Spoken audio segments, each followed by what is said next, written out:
Eu gostaria que os irmãos abrissem suas Bíblias em Lucas, capítulo de número 5, a partir de 17. Na verdade, o pastor já fez referência ao texto. Eu quero lê-lo, mesmo sabendo que esse texto está no imaginário dos irmãos. Lucas 5, a partir do verso 17.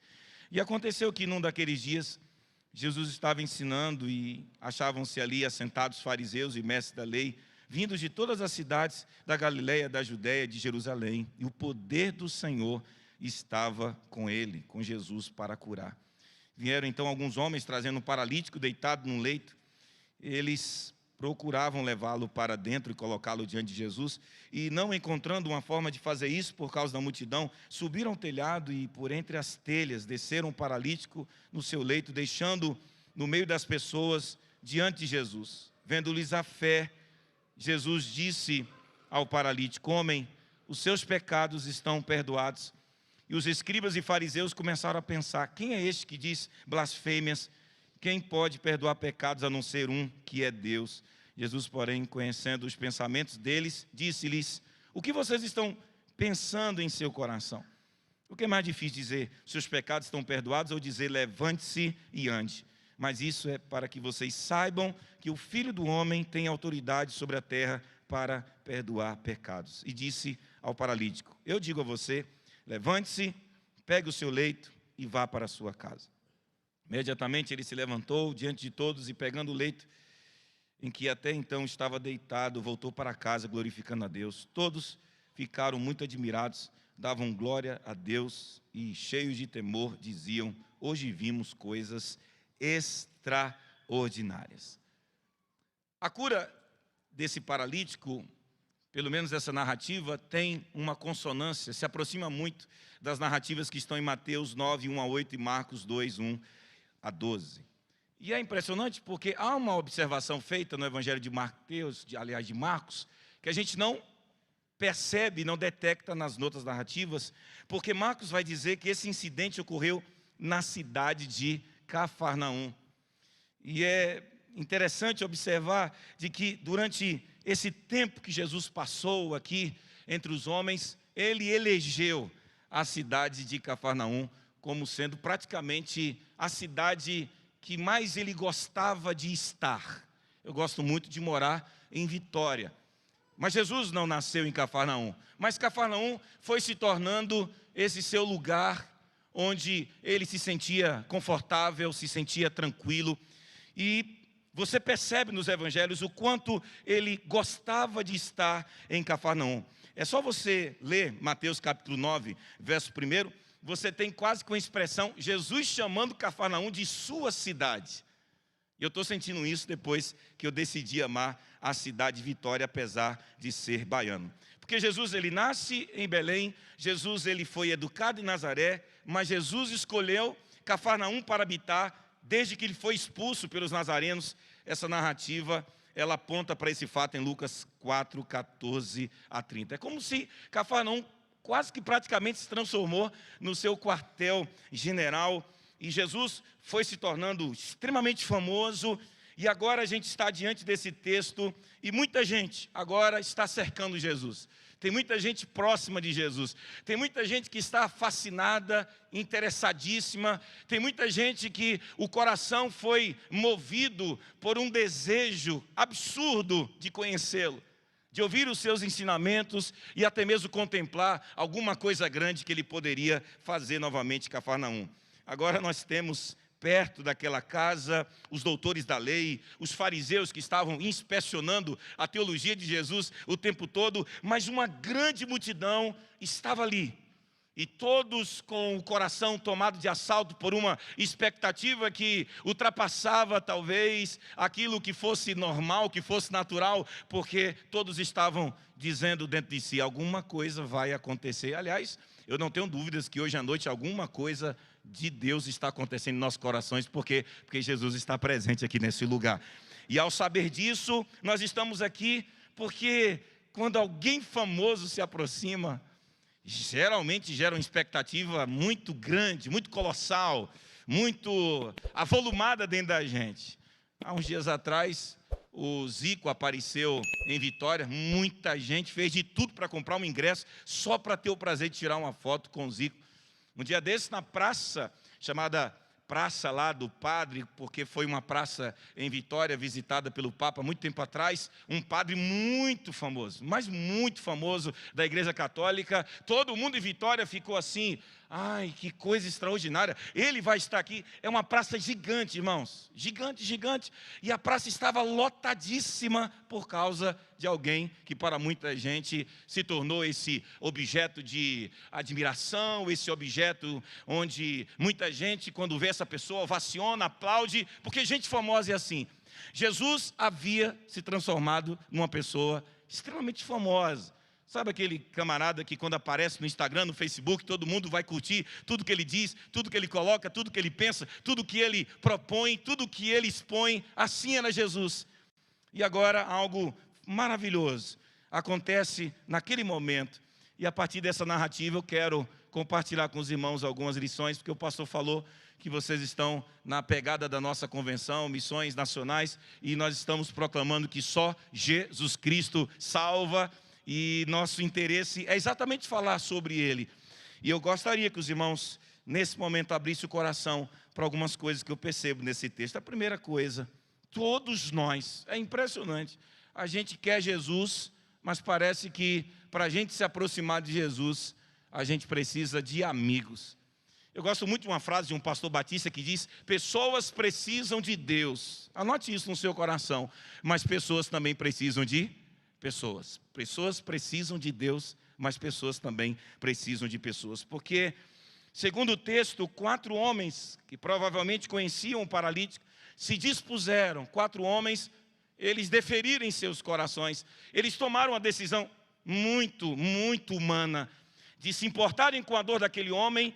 E movidos por essa compaixão, movidos por essa autoridade, movidos por essa sensibilidade, movidos por esse sentimento de apatia, de se colocar no lugar do outro e perceber o quanto o outro precisa do meu apoio, do meu carinho, do meu afego, precisa que nesse momento eu o carregue para que ele esteja diante daquele que pode, porque quem tem poder para curar o paralítico não é quem carrega o paralítico. Quem tem poder para curar o paralítico está dentro de uma casa, mas a casa está mega, blaster, lotada. Quem está dentro da casa também não tem poder, somente um, que nesse momento é essa pessoa que consegue atrair as multidões.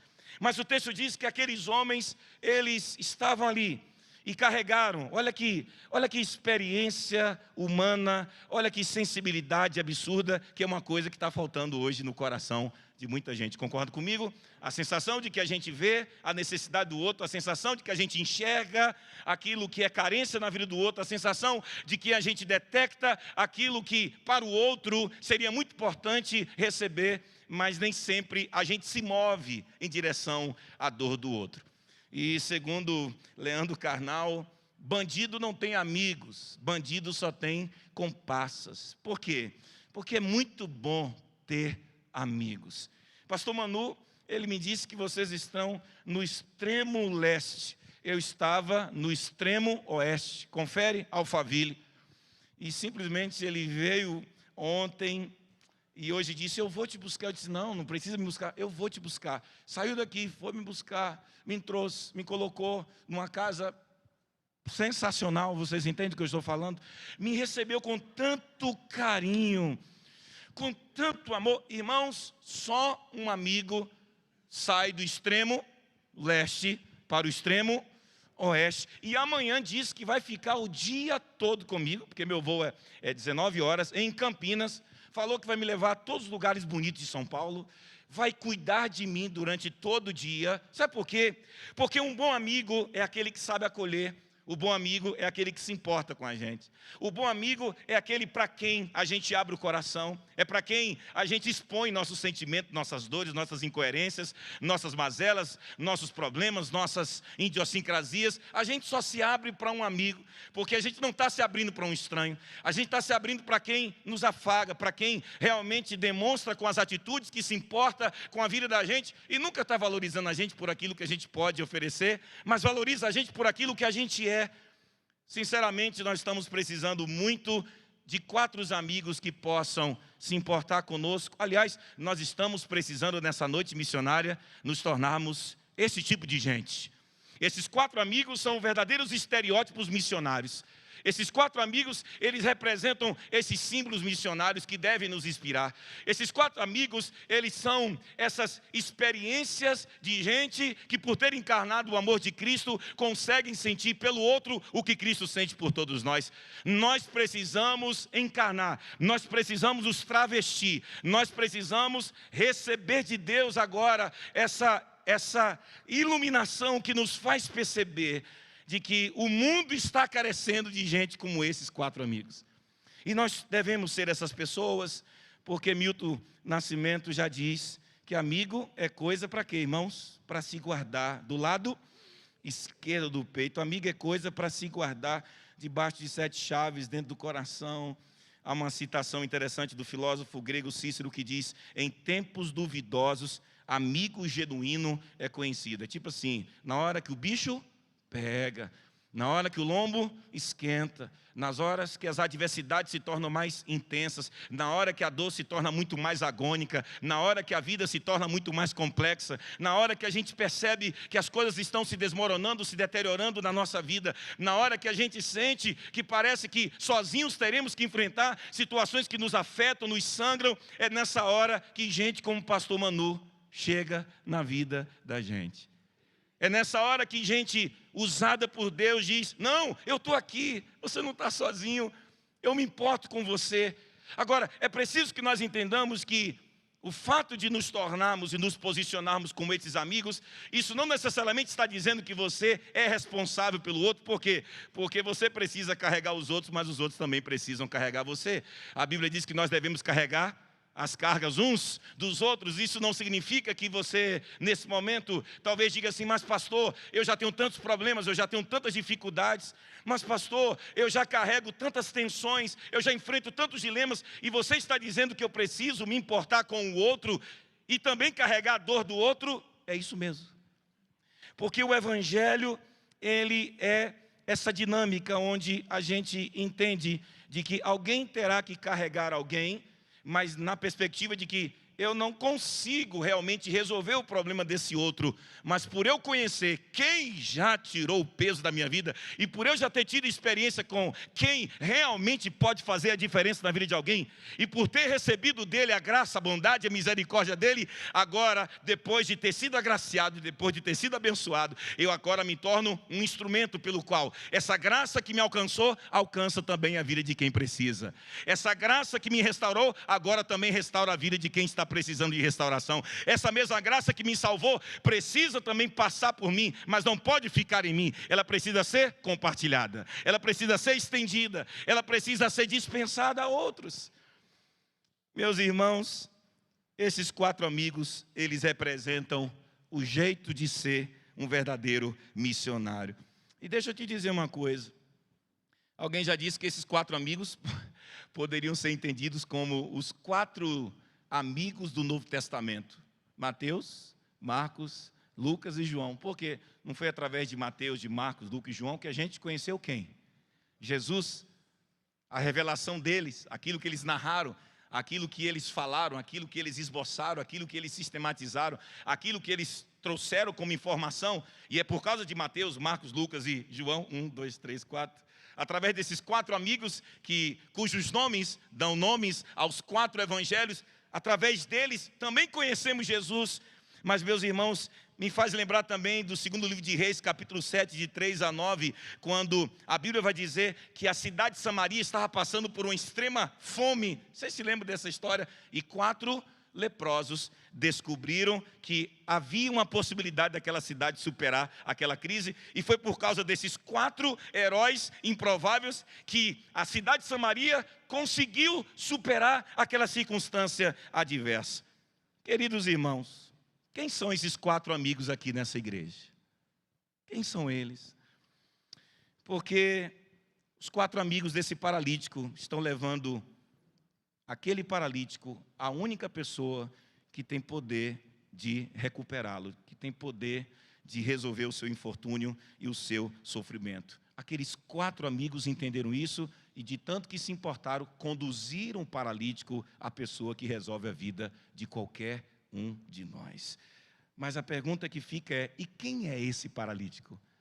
Para mim, esse paralítico representa a minha pessoa, representa a vida de todo mundo que está aqui, representa a vida da humanidade que está perdida, sofrida e paralisada pelo pecado. Missões nacionais. Se realmente Jesus é quem salva, alguém aqui quer ser um desses 4 amigos que faz com que a sua família seja levada até Cristo, que faz o seu vizinho ser levado até Cristo, que faz pessoas que estão aqui nesse lugar? Eu pergunto aos irmãos, quantos paralíticos nós temos em Itaim, do ponto de vista espiritual? Quantos? Quantos? Vamos, irmãos, interajam comigo. Vocês podem interagir. Quantas pessoas estão perdidas aqui em Itaim? Quantas pessoas estão aqui carecendo de Jesus? Quantas pessoas precisam conhecer Jesus aqui nessa região? Quantas pessoas estão nesse momento indo em direção ao inferno? E sabe qual é a palavra que nesse momento eu quero profetizar nessa igreja? É que nessa noite o Espírito de Deus vai te convencer a entender que você é um desses 4 amigos que, através do poder de Deus, vai interceptar, e essa pessoa que faz parte da sua família, essa pessoa que trabalha com você aqui em Itaim ou em São Paulo, essa pessoa que você conhece e que você sabe que nessa hora está vivendo debaixo de opressão, de malignidade, através da sua vida, essa pessoa será levada a Cristo, e Cristo operará um milagre na vida dessa pessoa, porque o Evangelho é o poder de Deus que transforma a vida de qualquer ser humano. A grande questão é que Cristo, Ele quer salvar. O problema é que os crentes não querem ser os 4 amigos. Meus irmãos, eu quero ser um desses amigos, porque eu me lembro muito bem que meu pai, ele era amigo de um homem chamado Bastos. E esse rapaz, ele era um ex-penitenciário. Olha aqui para mim, ex-penitenciário. E eu me lembro muito bem que houve um burburinho muito grande no lugar onde nós morávamos, porque muita gente começou a rejeitar meu pai, porque meu pai acolheu na sua própria casa um ex-penitenciário. E o que mais me marcou é que muitas vezes nós estávamos andando pelas ruas, depois que ele saiu da cadeia, estava no processo de recuperação, meu pai adota esse homem com um passado tenebroso.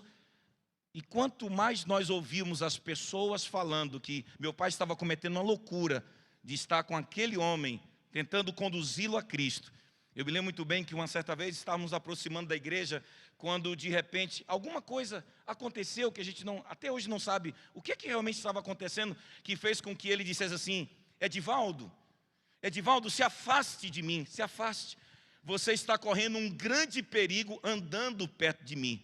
E eu me lembro muito bem, ainda pequeno, meu pai dizendo: não importa o que aconteça comigo, você é o meu amigo, e a minha responsabilidade é fazer com que você seja conduzido a Cristo. Meus irmãos, uma coisa tão extraordinária aconteceu na vida desse homem. Hoje esse homem é um pastor aqui na cidade de São Paulo, e até hoje ele diz: Edivaldo, você é o melhor amigo que eu já tive na minha vida. Esse é o tipo de caso que faz você e eu olharmos para nós mesmos. E será que nós conseguimos enxergar esse potencial missionário dentro de nós, que faria com que nós superássemos qualquer tipo de medo e não tivéssemos nenhuma dificuldade de entendermos a nossa responsabilidade? Repita comigo essa palavra: a nossa responsabilidade. Será que você poderia falar para quem está ao seu lado: Deus tem colocado pessoas para você conduzir até Cristo? Fale para quem está ao seu lado: Deus tem colocado pessoas na sua vida para você conduzir até Cristo. Você é o instrumento de Deus, é você. Mas tem uma coisa, irmãos, eu quero ser um desses 4 amigos. Quem quer ser um desses 4 amigos? Levante sua mão assim. Se permita ser. Se permita ser. Eu quero dizer que esse ano aí, em nome de Jesus, você vai levar alguém até Jesus e vai ver essa pessoa se batizando aqui nessa igreja. Você crê nessa palavra? Se cada pessoa dessa igreja se compreender como sendo um instrumento de Deus, pelo qual as pessoas são conduzidas a Cristo, porque durante muito tempo a gente transferiu essa responsabilidade para o pastor da igreja. Essa responsabilidade é de todos nós. Todos nós somos missionários. Todos nós devemos nos compreender e nos perceber dentro desse projeto missionário. Através de nós, pessoas serão levadas a Cristo. Mas a segunda coisa que eu aprendo com esse texto, irmãos, é sobre os obstáculos que eles enfrentaram para que esse homem tivesse uma experiência com Jesus. Leiam comigo os versos 18 e 19, por favor, de Lucas 5. O texto diz: vieram então alguns homens trazendo um paralítico deitado no leito, e eles procuravam levá-lo para dentro e colocá-lo diante de Jesus. E não encontrando uma forma de fazer isso por causa da multidão, subiram ao telhado e por entre as telhas desceram o paralítico no seu leito, deixando-o no meio das pessoas diante de Jesus. Alguém já disse que quando nós temos um sonho, nenhum obstáculo é grande demais para ser superado. Sonho.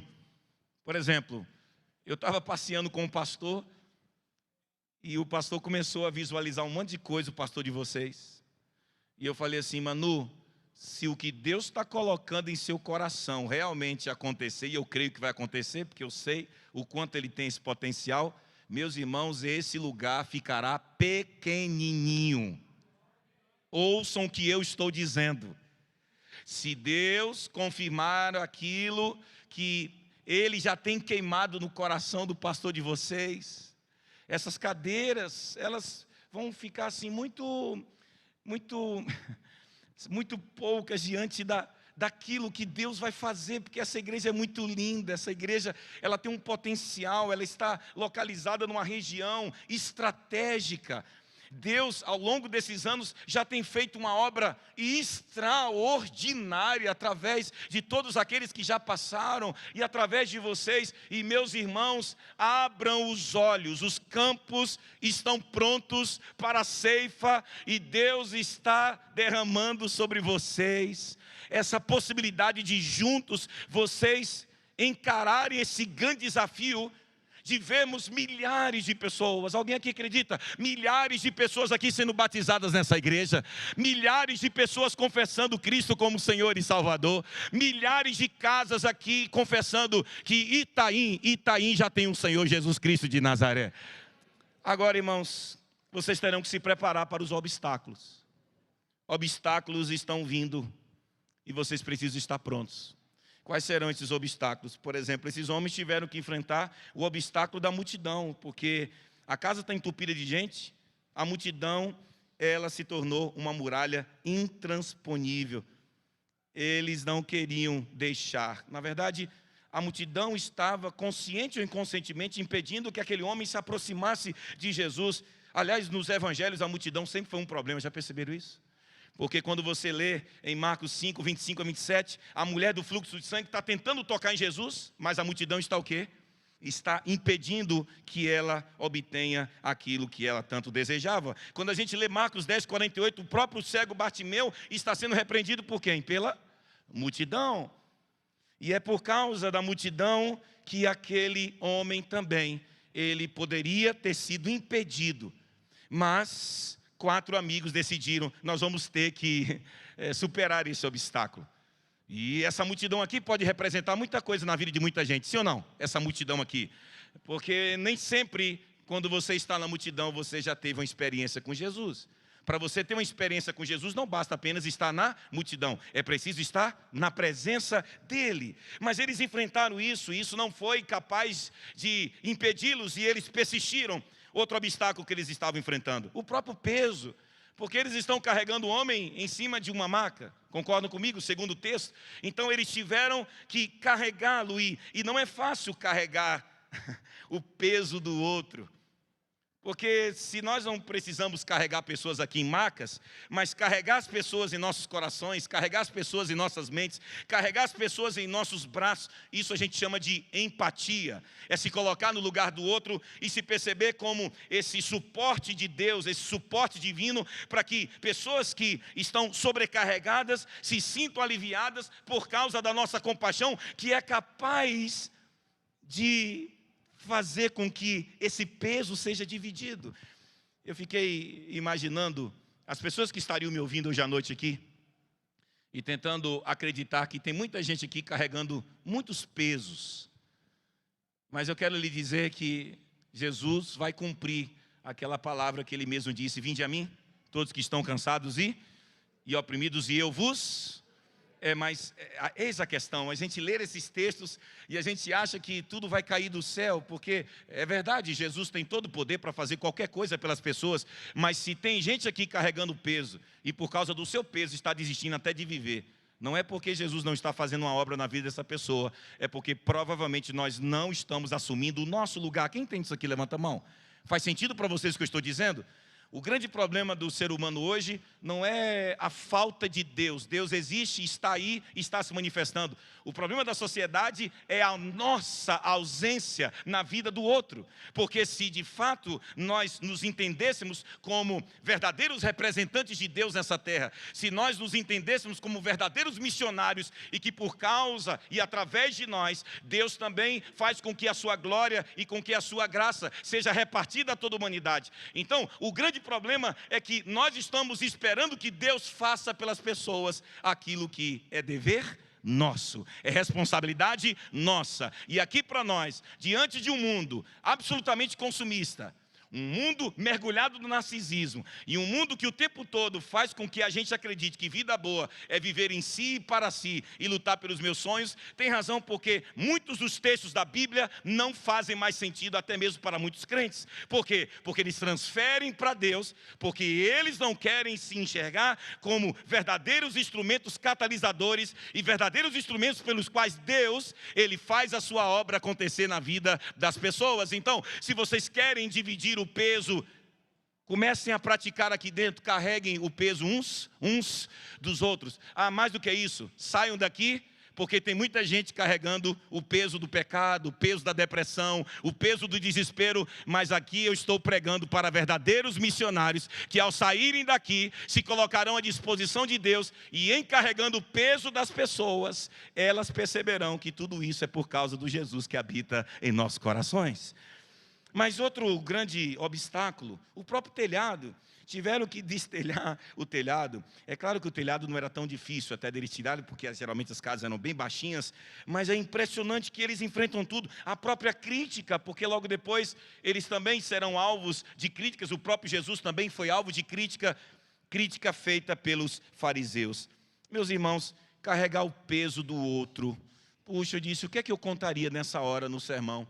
Muito bem, eu vou contar para vocês. Eu cansei de orar pelas pessoas. Não se escandalizem. Deixa eu completar a frase. Eu cansei de orar pelas pessoas, porque agora eu estou deixando de orar e quero ser resposta de oração na vida das pessoas. Há uma diferença muito grande. Porque às vezes a gente detecta o que está pesando no outro, na alma, no coração, na mente. Às vezes a gente percebe o que está sangrando no outro. Mas o que é que a gente faz? A gente usa essa lógica, que é uma autossabotagem espiritual. Kelly, vou orar por você. Não se preocupe.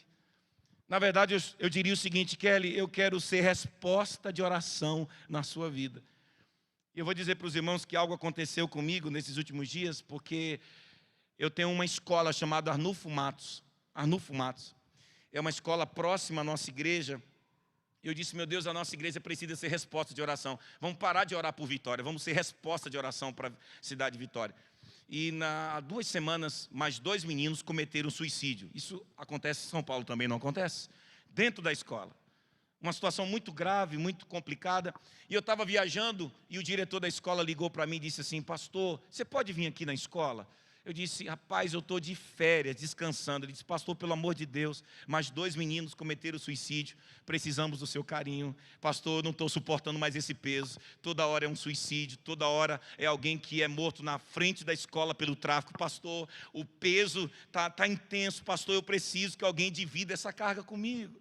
Eu disse assim, meu Deus, eu já tenho muitos problemas, meu Deus, já sou pastor de uma igreja que depende de mim, meu Deus, e agora o que fazer? Eu disse, não, Senhor, eu vou aceitar o desafio. Eu disse, olha, na segunda-feira, quando eu estiver de volta das minhas férias, meu primeiro expediente pastoral será ir à sua escola. E ao chegar lá, irmãos, eu nunca tinha experimentado essa sensação de você entrar num auditório e aqueles meninos chorando, porque era um menino muito bacana, muito legal, mas falo isso até como psicanalista. Cuidado com aqueles que estão sorrindo por fora, mas estão sangrando por dentro. Muito cuidado. O suicídio se aproxima de cada um de nós, depende daquilo que está roubando a sua paz, roubando a sua quietude de alma. E eu disse assim, o que foi que aconteceu? O pastor, ele brincava com a gente, ele era um amigo, ele era muito especial, mas ele cometeu suicídio e o outro em seguida cometeu suicídio também. E ali eu tive que trazer uma palavra de consolo. E ministrei a palavra de Jesus, porque eu creio que Jesus é poderoso para consolar quem está sofrendo. E eu disse, Senhor, o que fazer? Jesus disse, continue, faça a minha vontade. Eu sei que abraçar uma escola seria mais um peso, é mais um peso, porque às vezes nós queremos uma igreja para nós mesmos, nós transformamos a igreja num clube, onde muitas vezes a igreja só existe para aqueles que estão dentro, mas a igreja deve existir para os de dentro, mas muito mais para os de fora, porque ser luz onde já há luz é muito fácil, ser luz onde há trevas é o grande desafio. Quando nós acreditamos que Jesus é a esperança, quando Missões Nacionais está afirmando isso, é porque, irmãos, o Brasil precisa de Jesus, irmãos. Precisa de Jesus. Mas o problema é que nós, que somos os representantes de Jesus, o que é que nós estamos fazendo? Quando eu acabei, pastor, de ministrar uma palavra, eu saio e o diretor diz assim, o senhor pode ir na minha sala? No caminho para a sala dele, irmão Rodolfo, que eu conheci também, irmão Valdemar, que está lá atrás também, que é baiano, gente boa de Piauí. E quando eu estou saindo pelo corredor, as professoras me agarram e falam assim, pastor, cuida da gente também, porque professor em escola pública só recebe pancada, só recebe bronca e crítica, mas ninguém carrega o peso de ser professor numa escola pública. Tem professores aqui? Sabem sobre o que eu estou falando. Porque aqueles meninos, eles descarregam em vocês aquilo que dentro de casa, às vezes, maltrata a vida deles. E eu comecei a cuidar delas e comecei a ministrar na vida delas. Eu disse, meu Deus, mais uma parte de um próximo rebanho. E eu vi o diretor puxando minha camisa. Eu disse, cara, eu estou cuidando das meninas. Calma, ele disse, mas eu também preciso ser cuidado. Eu não estou suportando esse peso de ser diretor de uma escola. Meus irmãos, tem moradores ao redor da escola que o sonho deles é que alguém imploda aquela escola. Ninguém suporta aqueles meninos. Eu disse, não, eu não posso olhar para esses meninos da forma que os moradores estão olhando. Eu preciso olhar para eles com o olhar de Jesus, o olhar cheio de compaixão, de misericórdia. E eu entrei na sala, o diretor começou a chorar e dizer, pastor, eu não sei mais o que fazer. A gente tenta abraçar, a gente tenta instruir, mas muitos deles vão para o tráfico. Alguns cometem suicídio porque muitos deles são abusados sexualmente dentro de casa. Muitos deles são maltratados dentro de casa. E muitos deles acabam usando a escola como a única alternativa. Eu disse, Senhor, o que fazer? Quando eu levei a situação para a igreja, alguns disseram, vamos orar. Eu disse, não, chega de orar. Chega de simplesmente a gente ajuntar o povo para orar, porque muitas vezes a própria oração pode ser o quê? Uma técnica muito insana. Pode ser muito bem um processo de autossabotagem espiritual, porque uma coisa é orar, outra coisa é carregar o peso que aquela pessoa está precisando que você carregue com ela. Eu disse, irmãos, vamos orar? Claro que vamos orar, que isso aqui é uma retórica, irmãos, da minha fala. Eu disse, mas vamos fazer algo? Vamos fazer algo? Eu disse, cadê o ministro de música da nossa igreja? Ah, eu estou aqui, pastor. Vamos fazer uma coisa importante aqui em nosso ministério? No lugar do ministro de música só ficar regendo o coro para a igreja, no lugar do nosso ministro só ser pago e sustentado, e claro que o salário dele é legítimo, para ele ficar atendendo às necessidades, por que a gente não libera o ministro de música para passar pelo menos um dia na escola, desenvolvendo um projeto de orquestra, onde nós mesmos vamos doar todos os violinos, e eu acredito, porque a música para mim é um grande instrumento de Deus para desarticular o mal. A música, as artes, o teatro é um grande instrumento de Deus para desarticular as drogas, a violência, a prostituição. E meus irmãos, a nossa igreja comprou o sonho. E toda terça-feira agora o nosso ministro de música está dentro da escola. Montamos agora um núcleo de orquestração. O nome do projeto é Orquestrando Vidas. E para a glória de Deus, para o louvor de Jesus, para tentar carregar o peso de quem sofre, daqui a 2 meses, a nova orquestra do Estado do Espírito Santo irá cantar e tocar na nossa igreja, fruto de meninos e meninas que estariam no tráfico, mas agora estão conhecendo Jesus.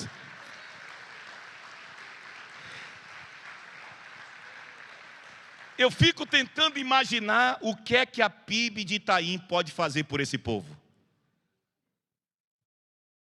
Eu fico tentando imaginar o que é que essa igreja pode fazer por esse povo. Quem crê que há um povo aqui, ao redor, que precisa de Jesus? Você crê nisso?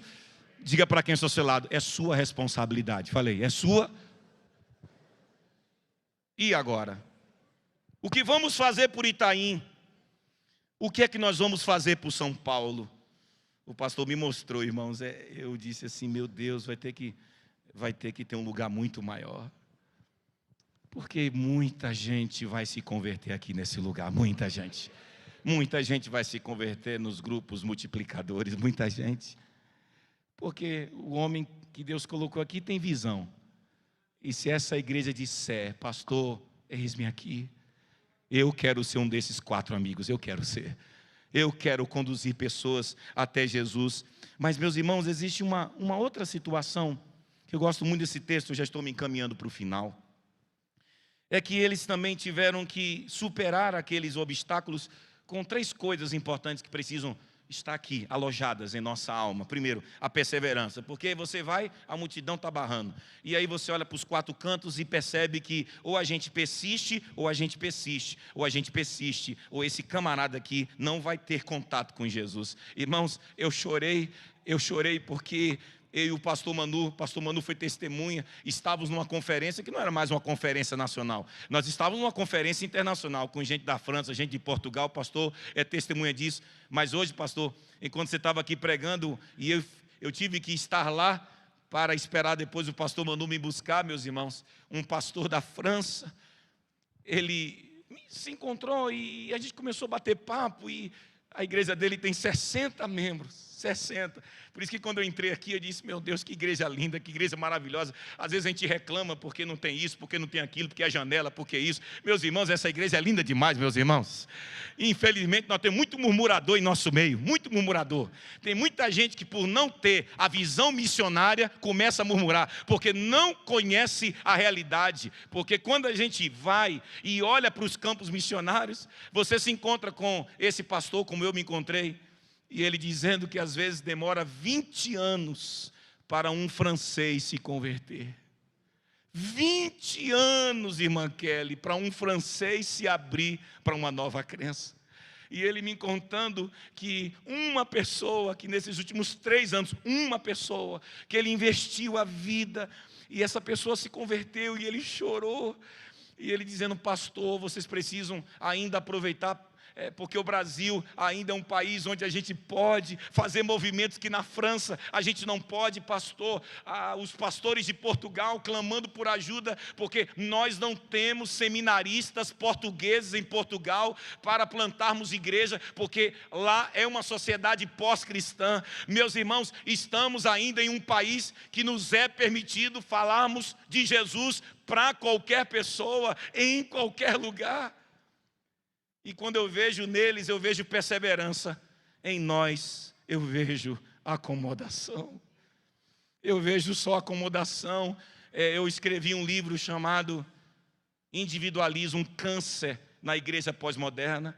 Eu vejo muita gente olhando para a igreja como se ela fosse um clube social, onde o pastor fosse o garçom, e nós estamos aqui para sermos servidos de acordo aos nossos caprichos narcisistas e egoístas e ensimesmados, como se estivéssemos aqui para receber. Não, estamos aqui para servir, estamos aqui para sermos instrumentos da graça de Deus. Igreja não é lugar para você vir e ser servido, igreja é lugar para você ser, olha, alimentado, mas também ser desafiado a ser o quê? A ser luz, sal da terra, levar pessoas até Jesus. Está faltando em nós persistência, perseverança, está também faltando em nós estratégia.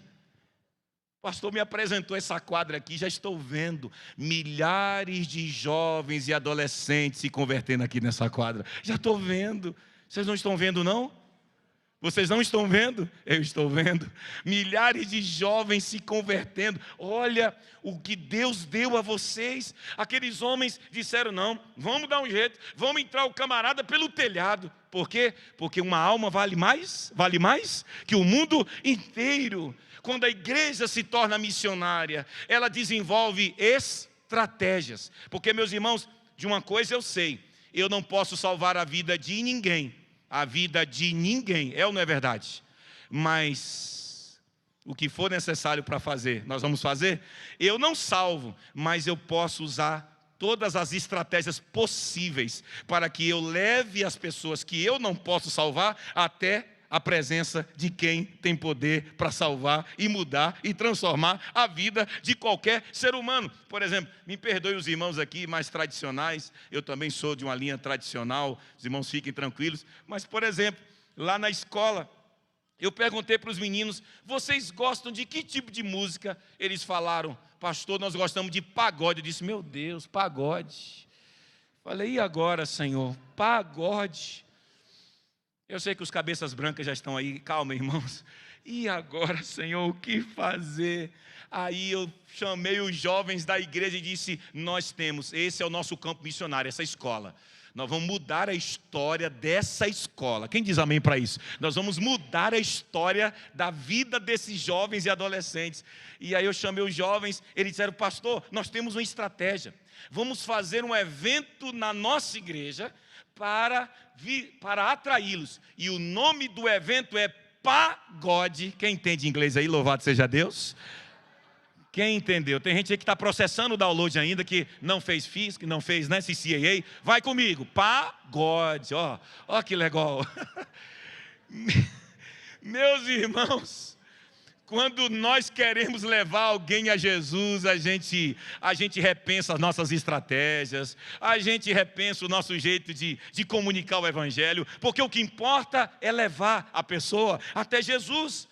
Tem que ter perseverança, tem que ter estratégia, mas tem que ter também fé, porque aqueles homens, segundo a Bíblia, Jesus olhou para a fé deles, não foi para a fé do cara que estava na maca. Jesus disse assim, puxa, a fé de vocês é... Leiam comigo o verso 20, o que é que diz? O verso de número 20, vendo-lhes. Isso é português. Jesus ficou admirado com a fé de quem? Do homem? Não, com a fé daqueles 4 amigos. Gente, nós precisamos voltar a ter fé. Sabe por quê? Porque, quem sabe o pastor mandou um dia, convide o pastor Oswaldo. Sabe quem é o pastor Oswaldo? Um ex-homossexual, baiano. E ele conta uma história, eu não vou dar muito spoiler para o pastor um dia trazer ele aqui, fazer um grande evento aqui para muita gente. Porque esse rapaz era um cara que tinha uma vida promíscua, assim, não dá para a gente, respeitando aqui até um pouco a censura, estamos também transmitindo o culto, mas os irmãos podem imaginar isso e exponencialmente multiplicar alguém que não tinha relação com um homem, ele tinha relação com vários e milhares numa noite só. E aquele cara teve uma vida muito louca, mas passou um homem na vida dele. E esse homem também é inspiração para mim. O nome dele é Pedro Chagas. É um dos meus mentores espirituais. E quando aquele rapaz, ele se converteu, ele ainda precisava de muita cura. E quantas vezes o pastor dizia, Oswaldo, eu quero te ver na praia, quero caminhar com você. E ele, com tudo aquilo que você imaginar que caracterizava ele como um homossexual, ele ia para a praia. E quantas vezes o pastor ali, caminhando com ele, dizendo assim, Oswaldo, Jesus te ama. E eu sei que ele vai transformar a sua vida. E ele se afastava e dizia, pastor, você está se expondo muito. O senhor não está percebendo não? As pessoas estão olhando e com certeza a sua reputação ficará manchada, porque o senhor está caminhando aqui, me discipulando.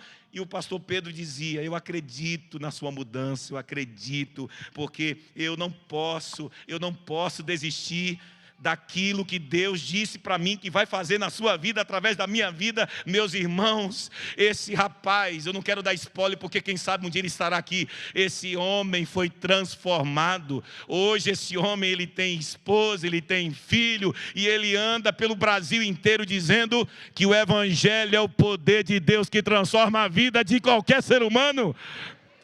Eu pergunto aqui, quem quer ser Pedro Chagas?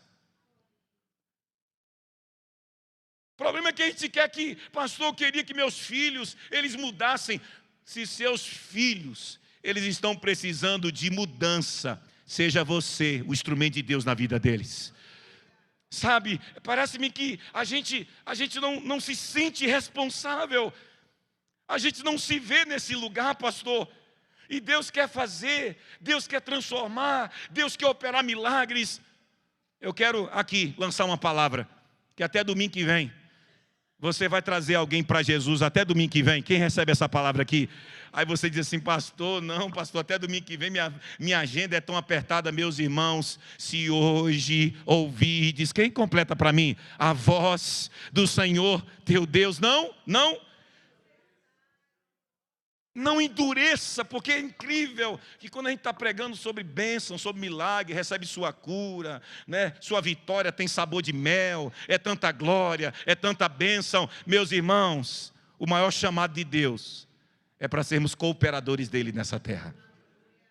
E eu quero, irmãos, concluir falando sobre esse Jesus que perdoa pecados, mas um Jesus que fez algo que para mim é extraordinário, quando o texto vai dizer, homem, os teus pecados estão o quê?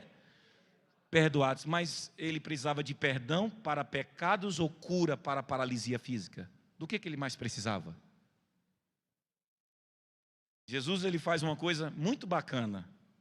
Sabe o que ele faz? Ele vê na pessoa o que a gente não consegue ver. Eu sei que muitos de nós aqui temos várias necessidades. Todo mundo aqui tem suas demandas e necessidades.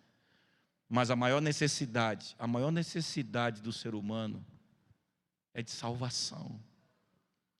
E o que mais me incomoda, me inquieta como pastor, é ver tantas igrejas abraçando a teologia da prosperidade. É ver tantas igrejas usando o púlpito simplesmente como se a igreja fosse um lugar de consumismo. Porque muita gente hoje não é mais discípulo, muita gente hoje é consumidor de religião. Isso me entristece como pastor, porque me parece que a gente perdeu a perspectiva da eternidade, a gente perdeu a perspectiva missional, a perspectiva do serviço.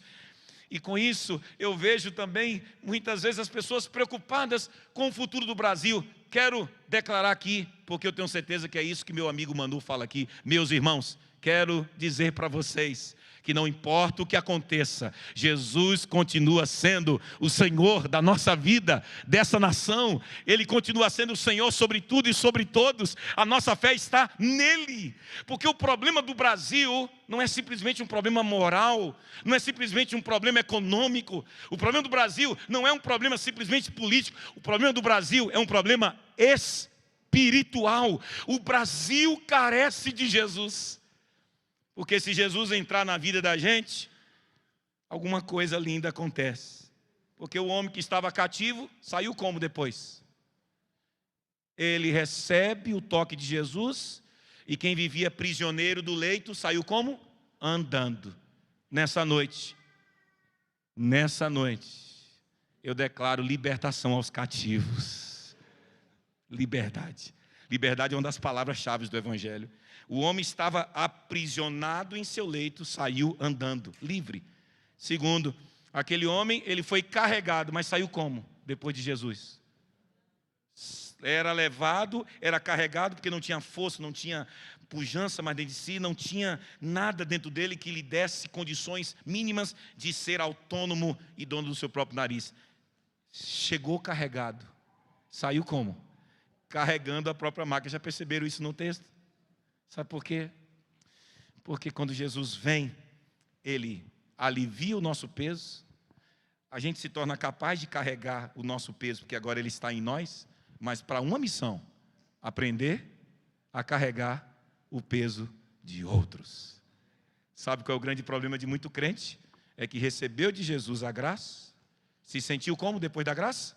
Aliviado em seu peso, mas não está disposto a ser na vida de outros essa expressão de Jesus que também alivia a carga, o peso, para que outros também experimentem da graça. Mas também, uma coisa linda também aconteceu. Chegou à procura de uma bênção, saiu com duas. Chegou à procura de cura física, mas saiu com duas bênçãos. A cura para o físico, mas muito mais, a cura para o espírito. Nessa noite, o que eu peço a Deus é que Deus nos surpreenda. Nos surpreenda. Sabe por quê? Porque só Jesus salva. Só Jesus pode fazer algo na sua família, em Itaim e em São Paulo e no Brasil. Só Jesus. Não tem negócio de terapia, tal. Isso tudo é muito bom, irmãos. Mas quem faz a obra de transformação é Jesus Cristo de Nazaré. Por isso que um certo missionário estava em Moçambique. E durante esse período, viu, Kelly? É uma história muito interessante. Esse missionário ficou sabendo que alguns satanistas estavam também ali. E aquele missionário só fez uma oração: Senhor, eu estou sozinho aqui, estou cumprindo minha missão, mas Moçambique está sendo oprimida por Satanás. Eu não tenho condição nenhuma de enfrentar tanta gente que está sendo usada pelo mal. E esse missionário ouviu de Deus algo assim: fique em oração, porque quem está com você é muito maior do que aquele que está com eles. E ele continua orando. Nesse mesmo momento, irmãos, estava acontecendo um congresso internacional de satanistas em Moçambique. E esse missionário, ele narra a história de que alguma coisa aconteceu com a filha da anfitriã, ou seja, a satanista que estava promovendo aquele encontro de gente absolutamente endemoniada e que invocava espíritos maus. E nesse momento, aquela menina passou mal. E ela foi se fragilizando a ponto de desmaiar. E aquela anfitriã disse assim: agora devemos provar, porque os nossos demônios são os deuses mais poderosos dessa terra. E todos começaram a clamar por todos os demônios possíveis que estão nos catálogos dos satanistas. E nada aconteceu com aquela menina. Nada, absolutamente nada. Até que alguém disse assim: minha senhora, chegou em Moçambique um tal de um missionário que fica dizendo para todo mundo que o Deus dele é o único que pode resolver qualquer coisa. E aquela mulher disse assim: como vocês não conseguiram resolver meu problema, sendo vocês tão entendidos e tão absurdamente invocadores de demônios? Então chamem ele. Eu preciso que minha filha se recupere. E uma comitiva foi à casa desse missionário. Bateram na porta dele.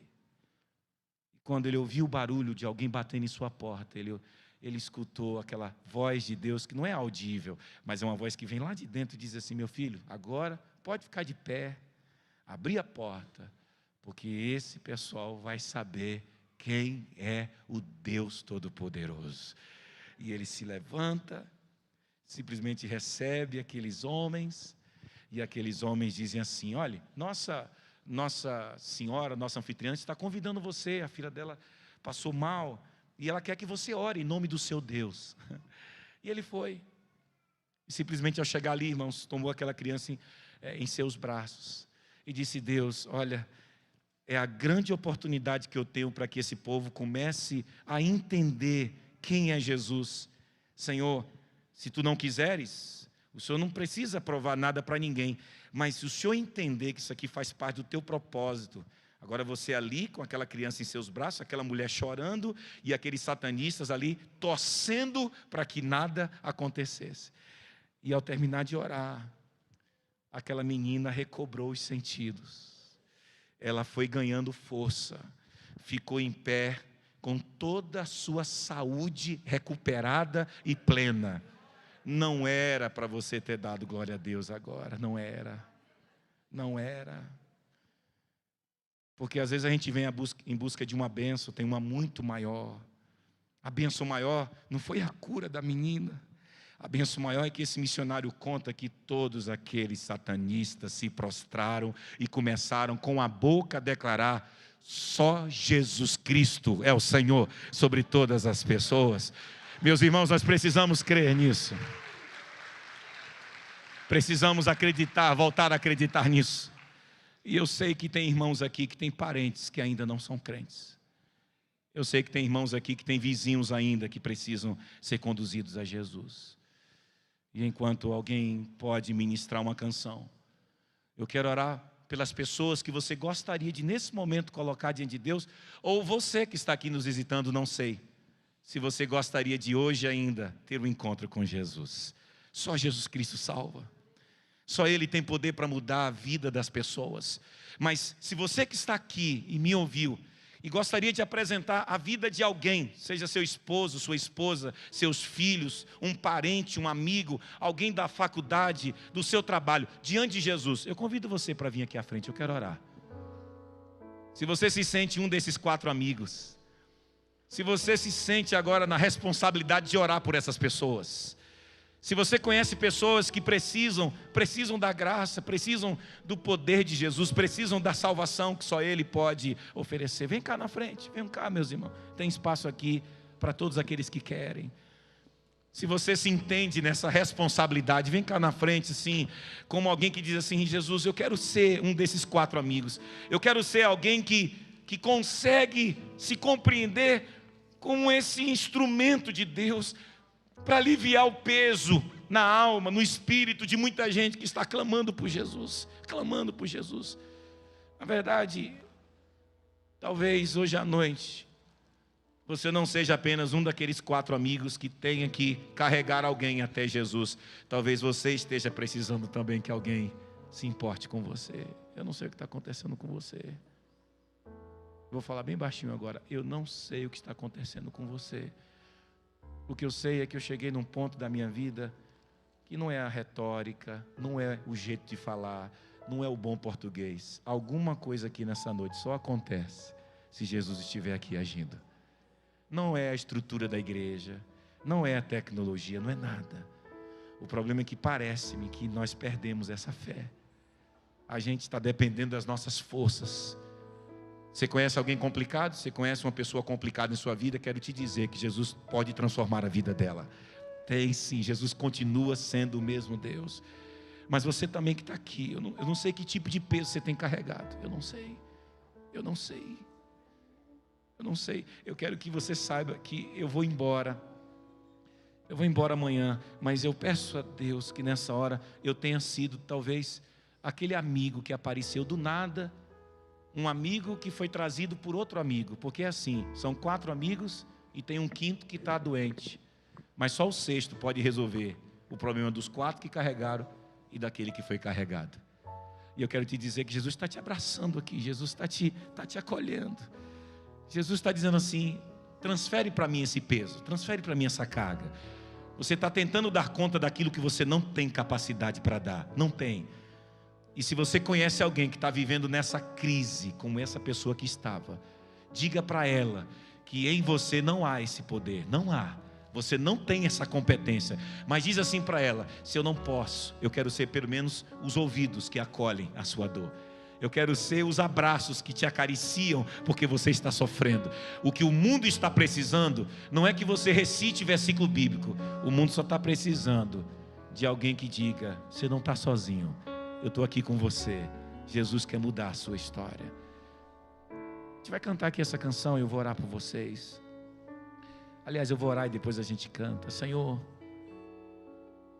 eu te peço que a PIB de Itaim seja a grande referência aqui nesse lado de São Paulo, que quando as pessoas entrarem aqui, ou quando as pessoas nos virem em nossos consultórios, em nossas salas de aula, em nossos escritórios, não importa qual é a profissão de cada um aqui, mas hoje ainda, meu Deus, quando cada um chegar em sua casa, que em primeiro lugar a nossa própria família seja também abraçada por nós, a nossa casa, os nossos filhos, porque eu não sei quem aqui está na maca, eu não sei quem aqui precisa ser carregado, eu não sei. O que eu sei é que alguém precisa dizer: eu quero te carregar, eu quero me importar, eu quero ser uma resposta de Deus na sua vida, eu quero ser uma expressão da graça, da compaixão, da solidariedade, da misericórdia de Jesus. Eu gostaria, Senhor, que hoje à noite alguém saísse daqui dizendo: pastor, eu vou aprender a ser esse amigo na vida de alguém. Eu quero ser resposta de Deus. E Deus, e se alguém está aqui também enfermo, se alguém está aqui quebrado emocionalmente, se alguém também está aqui desesperado, Senhor, espiritualmente, se alguém entrou aqui, Senhor, carregando uma dor, eu não tenho dúvidas, não sairemos da mesma forma que entramos, porque nós não estamos na presença de qualquer pessoa, nós estamos na presença de Jesus, estamos na presença daquele que é o Alfa, o Ômega, estamos na presença daquele que tem todo o poder em suas mãos, e se Ele está aqui, não sairemos daqui do mesmo jeito. E eu apresento, Senhor, os vizinhos, os parentes, aqueles que moram perto de nós, os que moram longe de nós, aqueles que estão atravessando pela nossa vida. Ó Deus, ó meu Deus, usa-nos para a Tua glória. Visita quem está nos assistindo pela internet, Senhor. Visita esse irmão, essa irmã. E obrigado, Senhor, que estamos aqui na Tua presença. Nós oramos em nome de Jesus.